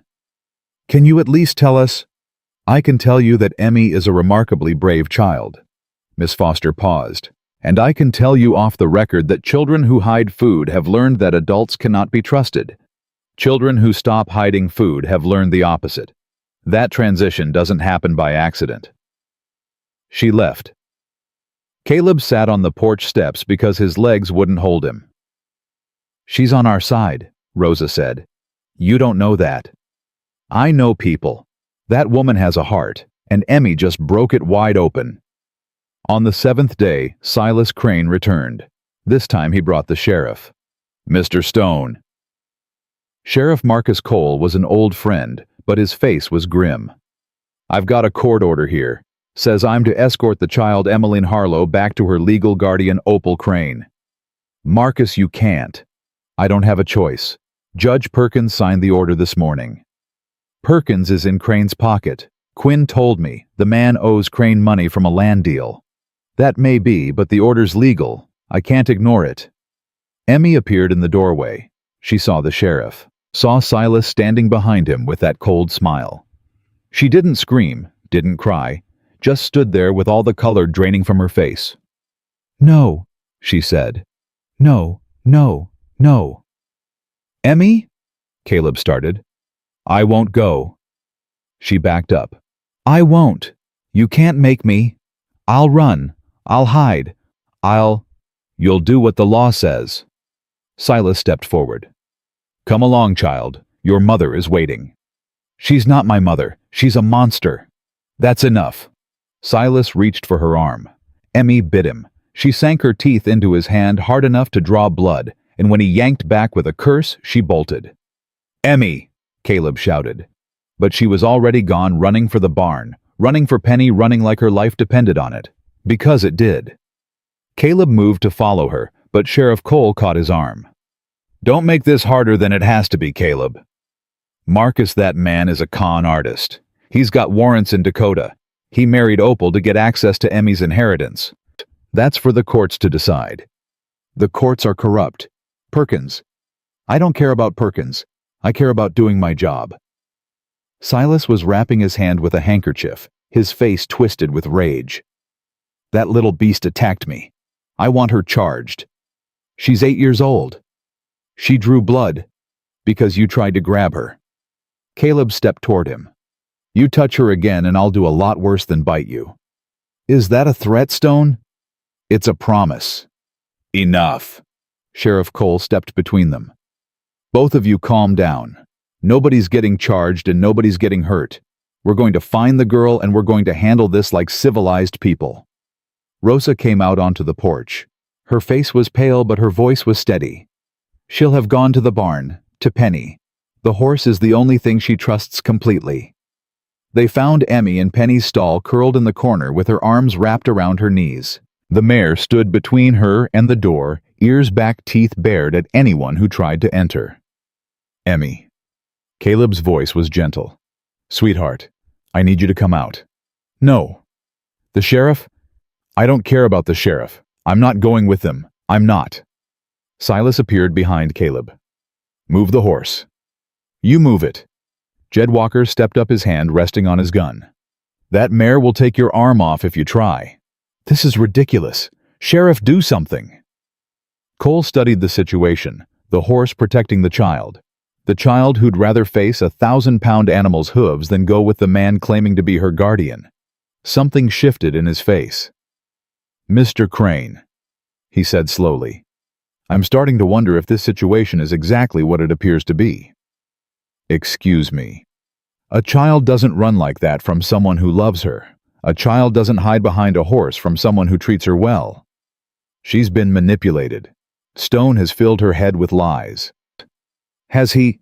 Cole looked at Emmy. "Child, I need you to tell me the truth, and I need you to look me in the eye when you do it. Did Mr. Stone ever hurt you?" "No, sir." "Did Mrs. Opal Crane ever hurt you?"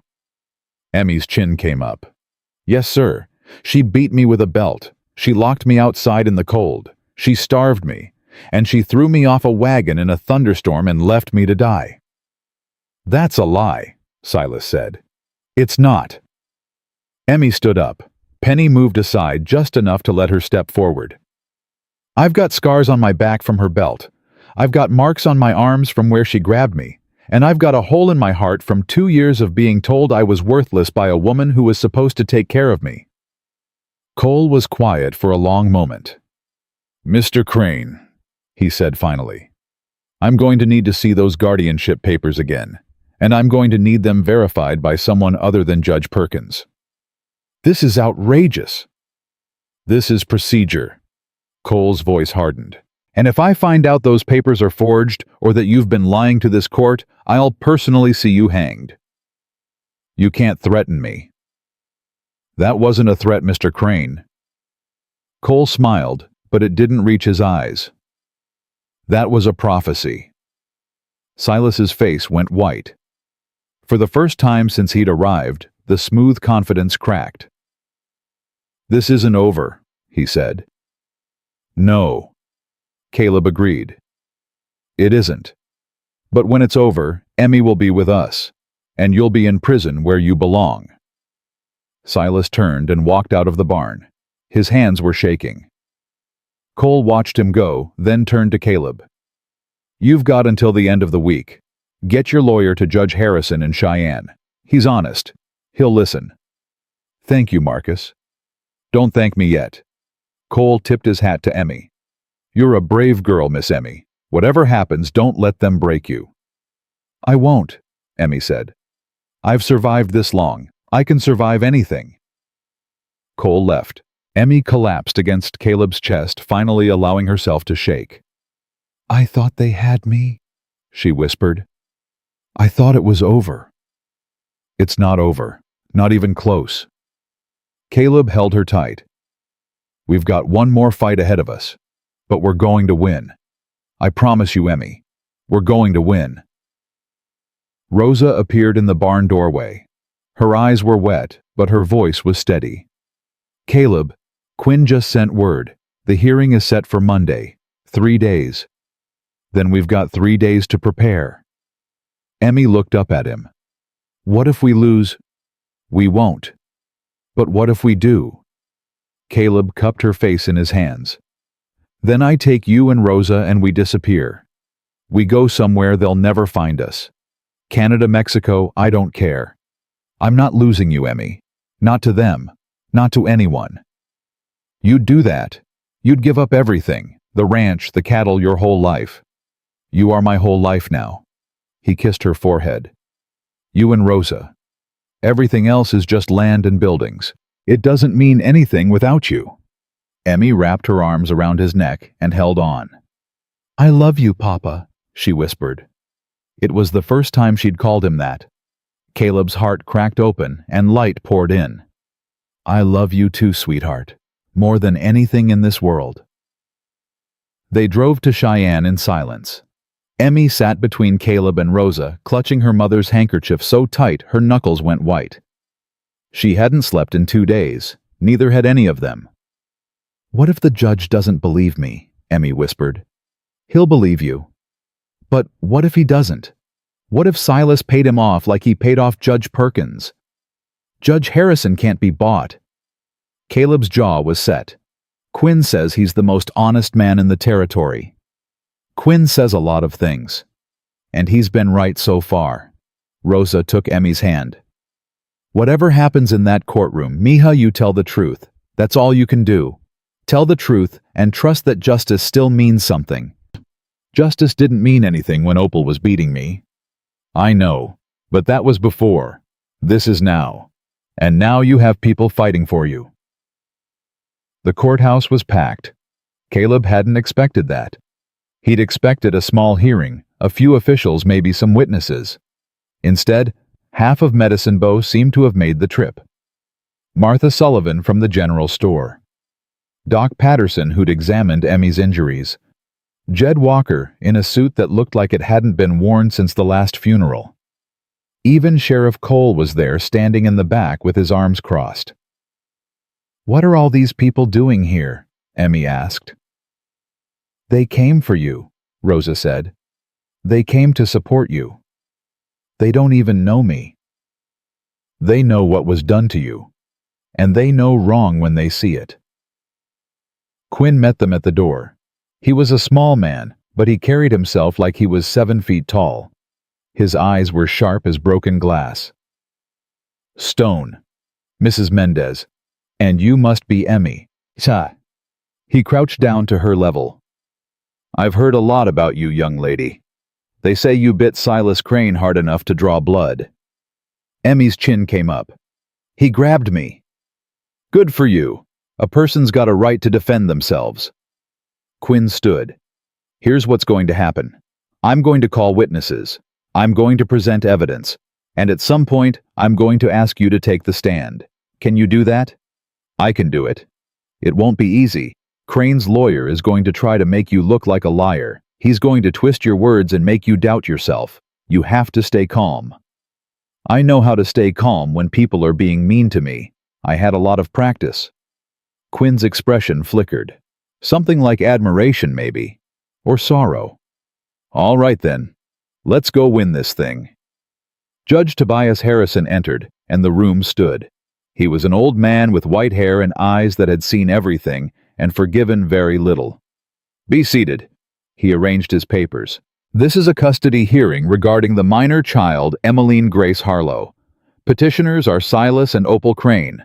Respondents are Caleb Stone and Rosalinda Mendez. Mr. Quinn, you represent the respondents." "I do, Your Honor." "And Mr. Crane is representing himself." Silas stood. He'd cleaned up for court, but there was something desperate around his edges now, something fraying. "I have counsel, Your Honor. Mr. Edwin Marsh." A thin man in a cheap suit stood nervously. Quinn didn't bother hiding his contempt. "Let's begin," Harrison said. Mr. Marsh opening statement. Marsh's opening was polished. Opal, as the devoted stepmother, separated from her beloved child by tragic circumstances. The performance was good, but Emmy noticed something. Opal wasn't dabbing her eyes this time. She was staring at the table in front of her hands clenched in her lap. Something was wrong. Quinn stood for his opening. He didn't waste words.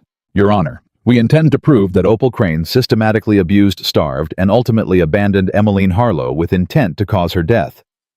We will further prove that Silas Crane is a con man with a history of fraud and that his only interest in this child is accessing her inheritance. We have witnesses, we have medical evidence, and we have Emmy's own testimony. Proceed." Quinn called his first witness. Caleb Henshaw, the wagon master. Henshaw was a big man, sun-darkened and gravel-voiced. He looked like he'd been carved from the trail itself. "Mr. Henshaw, did you lead a wagon train west from Independence this spring?" "I did." "Was the Harlow family part of that train?" "They were. Thomas Harlow, his wife Opal, and the little girl." "What did you observe about Mrs. Crane's treatment of the child?" Henshaw shifted. "Poor, real poor. The woman didn't feed that kid right. I saw the girl going hungry while Opal ate full meals. Other families noticed too, Mrs. Patterson in the next wagon used to sneak food to the girl when Opal wasn't looking." "Did you witness physical abuse?" "I heard it, more than once. The girl crying the sound of a belt. I spoke to Opal about it. She told me to mind my own business. Said the girl was willful and needed correction." "And after Thomas Harlow died?" Henshaw's jaw tightened. "Got worse. Opal wanted to turn back, but we were too far west. She started falling behind the train. Said the girl was sick. I offered to send the doctor back, but Opal refused." "What happened then?" "She disappeared. One morning her wagon was gone. I should have done more. I knew something was wrong." His voice cracked. "I'll carry that the rest of my life."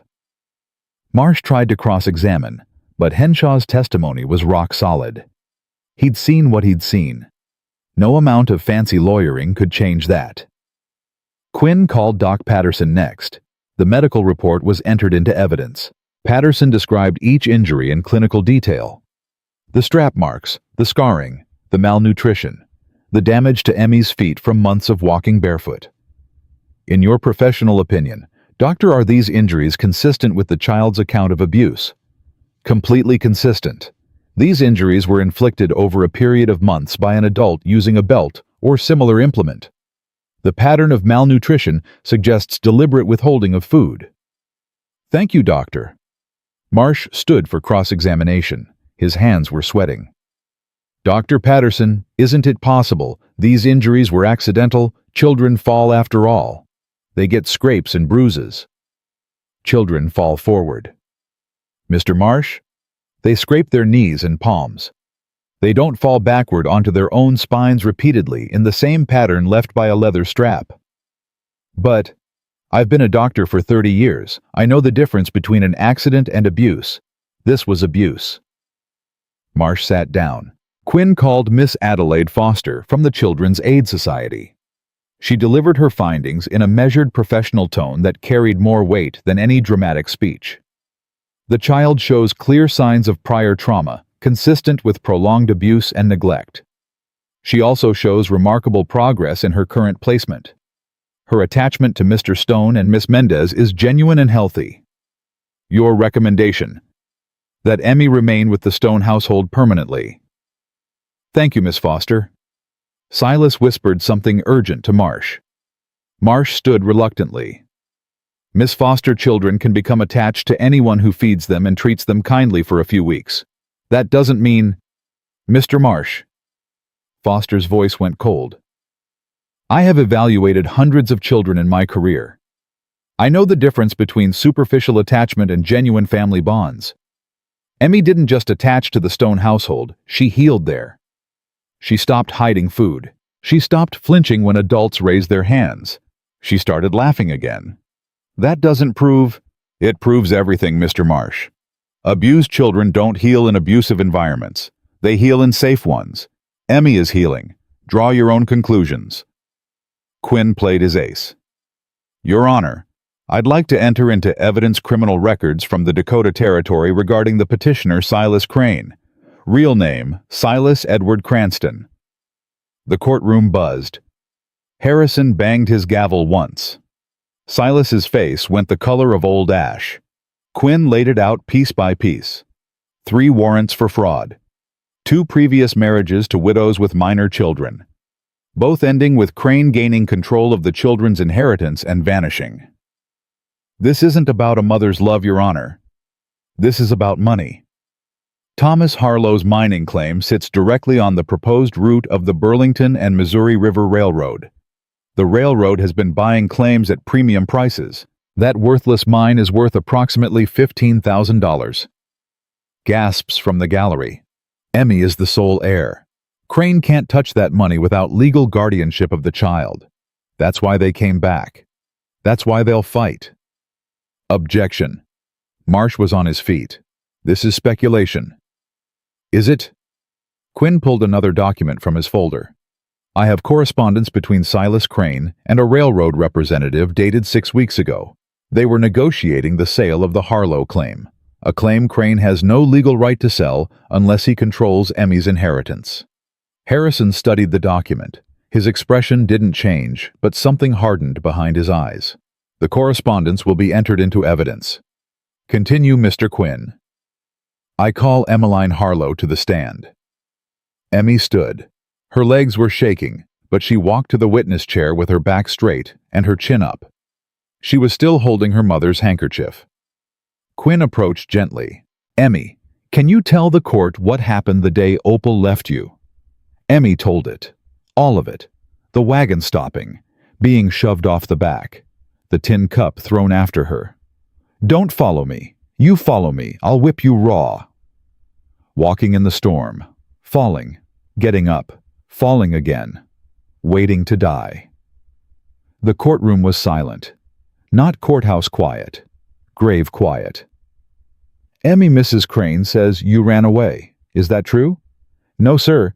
She stopped the wagon and pushed me out. I begged her not to leave. I said I'd be good. I said I wouldn't eat much. She drove away and didn't stop. Did she look back? Emmy paused. Something crossed her face. Not anger, not fear. Something sadder than both. Once. She looked back once. Then she whipped the mule and kept going. Every eye in the courtroom turned to Opal. She was staring at the table. Her hands were shaking. One more question, Emmy. If this court sent you back to Mrs. Crane, what would happen? I'd die. No hesitation. No drama. Just the flat, certain voice of a child who'd lived it. Maybe not today, maybe not tomorrow, but she'd work me or starve me or leave me again and I'd die. I'm 8 years old and I've already almost died once. I don't want to do it again. She looked at Judge Harrison. Please let me stay with my papa and Mama Rosa. They didn't have to love me. They chose to. That's the realest thing I've ever had. Harrison stared at her for a long moment. Mrs. Crane, he said. Do you wish to address the court? Marsh started to stand, but Opal waved him off. She rose on her own. Her mask was gone. All of it. What was left was a tired woman who looked 10 years older than she had an hour ago. She's right. Her voice was hoarse. Raw. Opal. Silas grabbed her arm. Shut your mouth. Get your hand off me. She yanked free. I left her. I drove away and I left her in the middle of nowhere because I was angry and broke and scared. She was one more mouth I couldn't feed. Opal, shut up. I'm done lying. Her voice rose. I've been lying since I married Thomas. I'm done. She looked at Emmy. Her face crumbled. I looked back. You're right. I did. And I almost stopped. Almost. Her voice broke. But I didn't. And that's something I'll live with until I die. Silas lunged for her. 2 men from the back of the courtroom were on him before he got 3 steps. Jed Walker had him by one arm, Sheriff Cole by the other. Silas cursed and thrashed, but they held him fast. Harrison's gavel came down like a gunshot. Order deputies restrain that man. He waited until Silas was pinned. Then he turned to Opal. Mrs. Crane, your honesty while late is noted. He straightened his papers, removed his spectacles, put them back on. I've been on the bench long enough to know that the law doesn't always serve justice, and justice doesn't always follow the law. But today they agree. Emmy grabbed the arms of the witness chair. The petition of Silas and Opal Crane is denied. All parental rights of Opal Crane regarding the minor child Emmeline Grace Harlow are terminated. Full and permanent adoption is granted to Caleb Stone and Rosalinda Mendez. Emmy stopped breathing. Furthermore, I am issuing a warrant for the arrest of Silas Crane on charges of fraud, forgery, and conspiracy.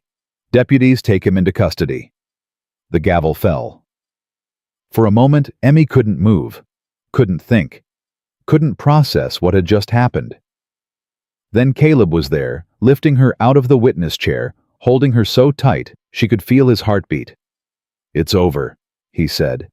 His voice was rough, broken. It's really over. You're ours, forever. Rosa wrapped her arms around them both. Emmy finally cried, really cried. All the tears she'd been holding back for years came pouring out, soaking Caleb's shirt, her whole body shaking with the force of it. Papa, she sobbed. Papa, Mama Rosa. We've got you, Rosa whispered.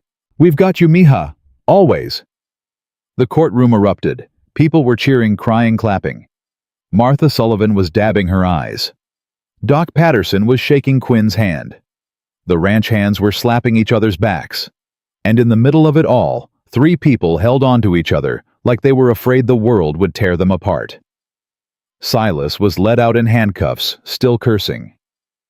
Opal sat alone at the petitioner's table, staring at her empty hands. As they passed her on the way out, Emmy stopped. Emmy, come on. Caleb's hand was gentle on her shoulder. But Emmy pulled free. She walked to Opal. The woman looked up. Whatever she expected to see in the girl's face, anger, hatred, triumph, it wasn't there. I hope you find something good, Emmy said quietly. I hope you find something that makes you not so mean. Opal's mouth opened, closed. She nodded once. And Emmy turned and walked back to her family. Outside the courthouse, the afternoon sun was warm. Emmy stood between Caleb and Rosa, blinking in the light. What happens now? She asked. Now we go home. Caleb lifted her onto his shoulder. We go home, and we start our life. All 3 of us. As a family. As a family. Official, legal, forever. Quinn approached them, his usual sharp expression softened into something almost human. Congratulations, Stone. You've got yourself a daughter. I've had her since the day I found her in that storm. Legally, I mean. The papers will be filed by end of week. Quinn looked at Emmy. You're a hell of a witness, young lady. Ever consider becoming a lawyer? No, sir. I'm going to be a horse trainer. Quinn laughed. Even better, less lying involved. He tipped his hat and walked away. The ride home felt different, lighter, easier, like a weight had been lifted off all of them. Emmy fell asleep with her head in Rosa's lap, and Rosa ran her fingers through the girl's hair and hummed Cielito Lindo without hiding it. She called you Papa, Rosa said quietly. In the courtroom. First time I heard it. First time she said it out loud. How did it feel? Caleb was quiet for a moment. Like coming back to life. Rosa's hand found his on the wagon seat. We did it, she said. We actually did it. We did. He squeezed her fingers. And now we've got a lot of living to do. What kind of living? The good kind. The kind with breakfast at the table and stories by the fire, and a little girl who laughs instead of cries. That sounds nice. It sounds like everything. When they crested the ridge above Stony Ridge Ranch, the sun was setting. The house and barn and corrals spread out below them, painted gold and orange by the dying light. Emmy stirred, opened her eyes. We're home. We're home, sweetheart. She sat up and looked out at the ranch. Her ranch now. Her home. Papa. Yeah. Thank you for stopping your horse that day. In the storm. You could have kept riding. No. Caleb pulled the wagon to a stop so they could look at the view together. No, I couldn't have. Something told me to stop, and I'm glad I listened. What told you? Caleb thought about Clara, about her voice in his head telling him he couldn't ride away from a dying child. Someone who loved me a long time ago, he said. Someone who wanted me to be happy again. Emmy leaned against his shoulder. I think she got her wish. Jed Walker had hung a banner across the barn door. Welcome home, Dawsons. The letters were crooked, and the paint had dripped, but the ranch hands lined up in the yard grinning like fools. Old Pete Holloway had his fiddle out. Somebody had set up a table with food and a cake Martha Sullivan had sent from town. You did all this? Caleb asked as he helped Emmy down from the wagon. Don't look at me. Jed shrugged. It was the boys' idea. I just supervised. Emmy stood in the middle of the yard, turning in slow circles, taking it all in. People she barely knew had come together to celebrate her, to celebrate that she was staying. This is for me, she whispered. This is for you, Rosa said. For all of us. Pete struck up a tune on his fiddle. One of the younger hands grabbed Emmy's hand and spun her in a clumsy dance. She laughed that startled sound she still made when happiness caught her off guard. Caleb watched from the porch, a glass of something in his hand that he wasn't drinking. You're brooding. Jed climbed the steps and stood beside him. It's a party. You're not supposed to brood at parties. I'm not brooding. You've got that look, the one you get when you're feeling things you don't know how to name. Caleb took a sip of his drink. She called me Papa today. In the courtroom, in front of everyone. I heard. And Rosa. He stopped, started again. I wasted a lot of years, Jed. Yeah, you did. Jed spat tobacco juice off the porch. But you're not wasting them now, that's what matters. Emmy broke free from the dancing and ran to the porch. Her cheeks were flushed, her eyes were bright. Papa, come dance with me. I don't dance. Rosa said you used to. She said you and Miss Clara used to dance in the kitchen when nobody was watching. Caleb's throat tightened. She told you that? She tells me lots of things about Miss Clara. She says Clara would have loved me. She says Clara's probably watching from heaven and smiling. Rosa talks too much. Rosa talks just enough. Emmy grabbed his hand. Please, just one dance. I never got to dance with my real papa. He was always working. Caleb let himself be pulled off the porch. The ranch hands hooted and cheered. Pete slowed the fiddle down to something gentler. And Caleb Stone, who hadn't danced in 9 years, put his daughter on his boots and swayed back and forth while she held onto his hands and grinned up at him. I'm not very good at this, Emmy said. You're perfect. I stepped on your foot. I didn't notice. She giggled. You're a bad liar, Papa. I'm an excellent liar. I just choose not to use my powers for evil. Rosa was watching from beside the food table. Her eyes were wet, but she was smiling. Really smiling, not the careful smile she usually wore when she thought nobody was looking. Caleb caught her eye, held it. Something passed between them that didn't need words. Later, when the party wound down and the hands drifted back to the bunkhouse, Emmy fell asleep on the parlor floor. Caleb carried her upstairs and tucked her in.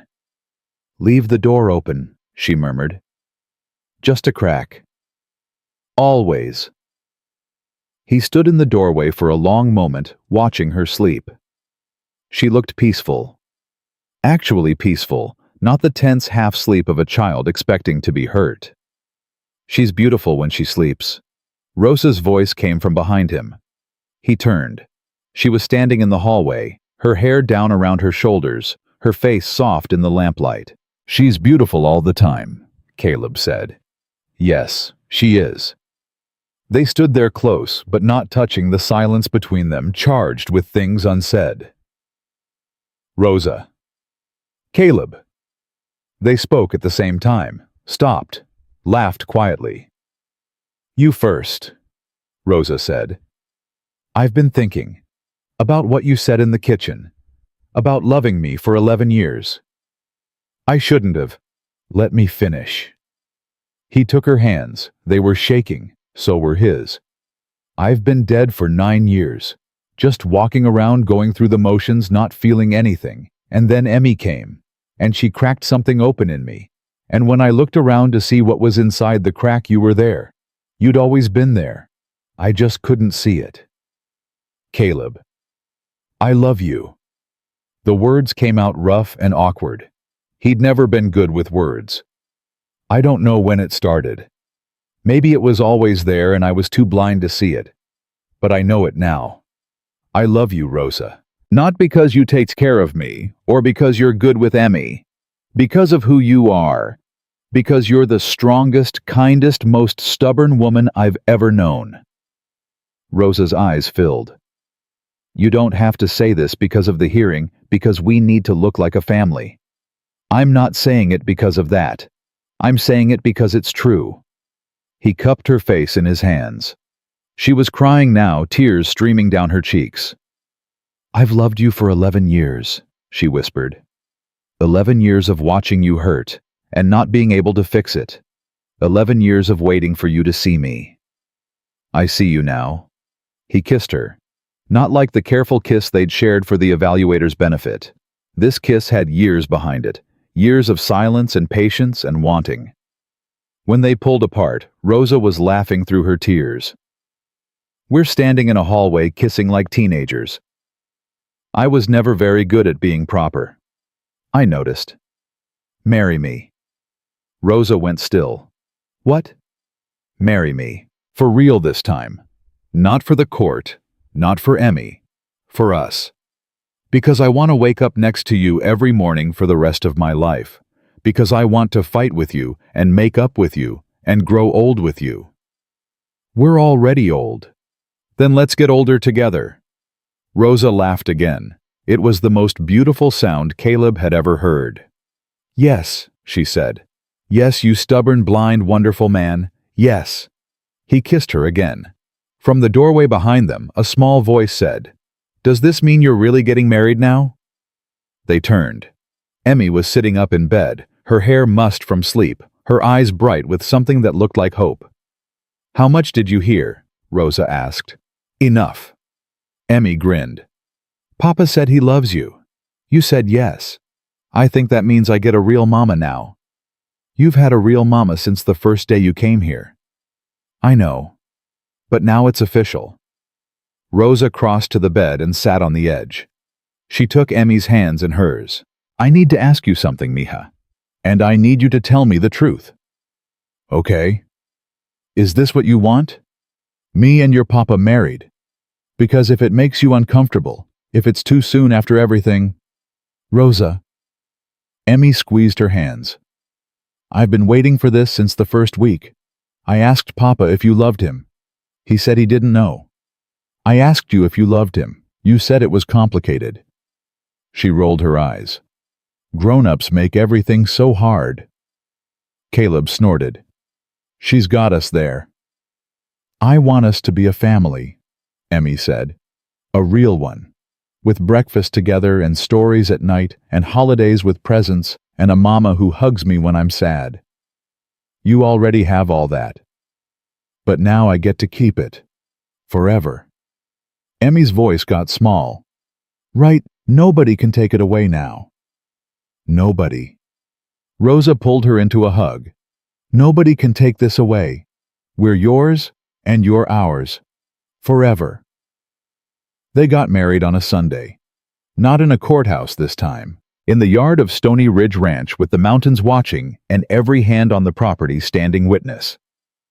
Emmy wore a white dress that Rosa had sewn by hand, working late into the night for a week. She carried wildflowers she'd picked herself and her mama's handkerchief tucked into her pocket. Rosa wore blue. Not white. She said white was for young brides who hadn't lived yet. Blue was for women who knew what they were promising. Caleb wore his best suit, the one that hadn't seen daylight since Clara's funeral. It still fit mostly. Judge Harrison came out from Cheyenne to perform the ceremony. He owed them that much, he said. Dearly beloved, Harrison began, and Emmy giggled because it sounded so formal. Sorry, she whispered. I'll be quiet. Don't be quiet, Caleb whispered back. This is your day too. The vows were simple. Standard words that millions of people had said before. But when Caleb looked at Rosa and said, I do, he meant it in a way that surprised him. Not just for Emmy's sake, for his own. When Harrison said, you may kiss the bride, the ranch hands cheered so loud the horses in the barn got spooked. The party afterward lasted until well past midnight. Emmy danced with everyone. With Caleb, with Jed, with the young hands, who stumbled over their own feet with Martha Sullivan, who taught her a waltz. At one point, she grabbed Rosa's hands and pulled her into a spin. What are you doing, mija? Dancing with my mama. Rosa's composure cracked for the 100th time that day. She gathered Emmy in her arms and held on. I love you, Rosa whispered. I've loved you since you walked into my kitchen looking like a drowned kitten and asked if I was going to hit you. I know. Emmy hugged her back. I loved you then too. I just didn't know what to call it. Later, when the party wound down and the guests drifted away, the three of them sat on the porch together. Emmy was between them, her head on Rosa's shoulder, her hand in Caleb's. The stars were out. The night was warm. Papa? Yeah. I need to tell you something. I'm listening. Emmy pulled her mama's handkerchief from her pocket, the one with the unfinished flowers and the letter S. I'm going to finish it, she said. Finish what? The embroidery. Mama started it, but she didn't get to finish. Rosa's been teaching me. I can do it now. What are you going to make it say?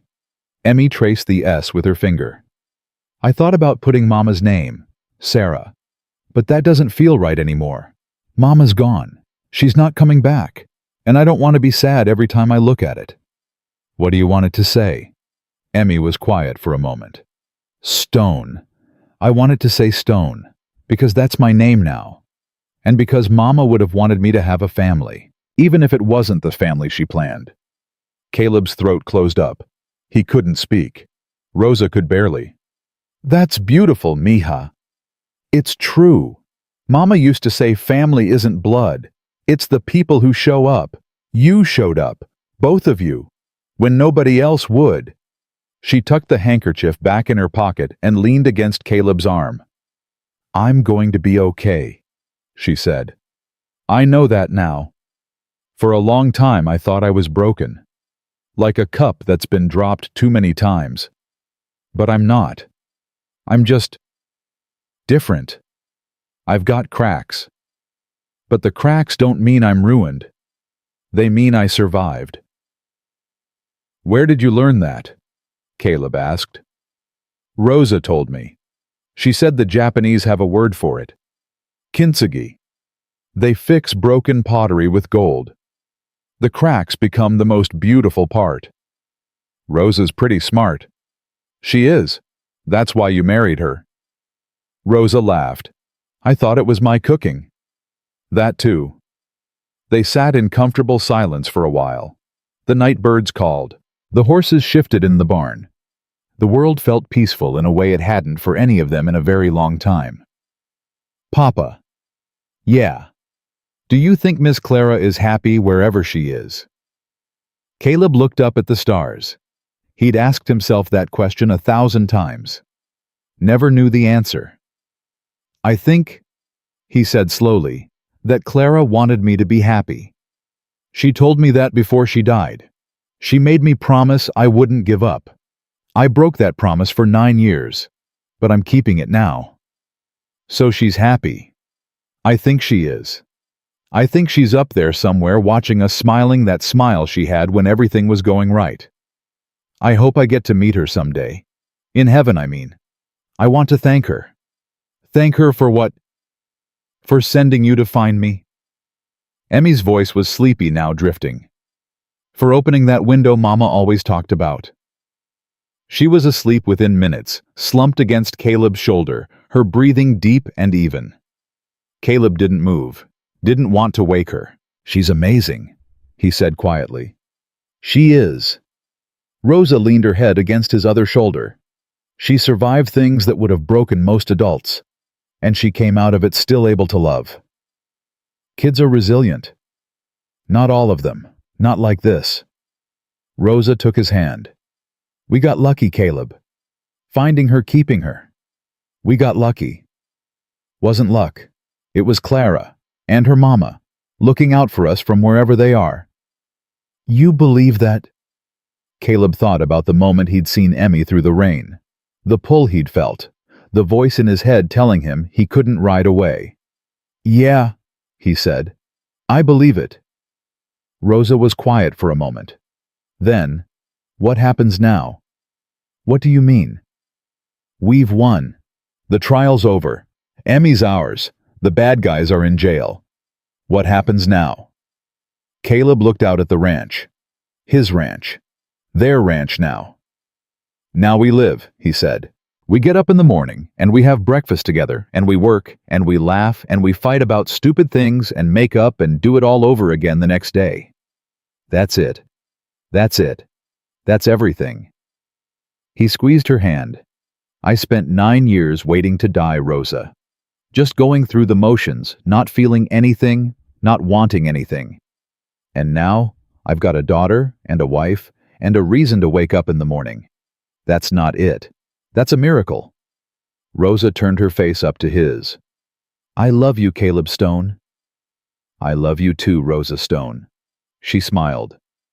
"Rosa Stone, that's going to take some getting used to. You've got the rest of your life to practice." They sat on the porch until the stars started to fade, and the first hint of dawn touched the eastern sky. Then Caleb carried Emmy up to bed, their little girl, who'd been thrown away like garbage, and somehow found her way to them. He tucked her in, kissed her forehead, stood in the doorway watching her sleep. Rosa came up beside him. Her arm went around his waist. "She's dreaming," Rosa whispered. "Look at her face. She's smiling." Emmy was smiling.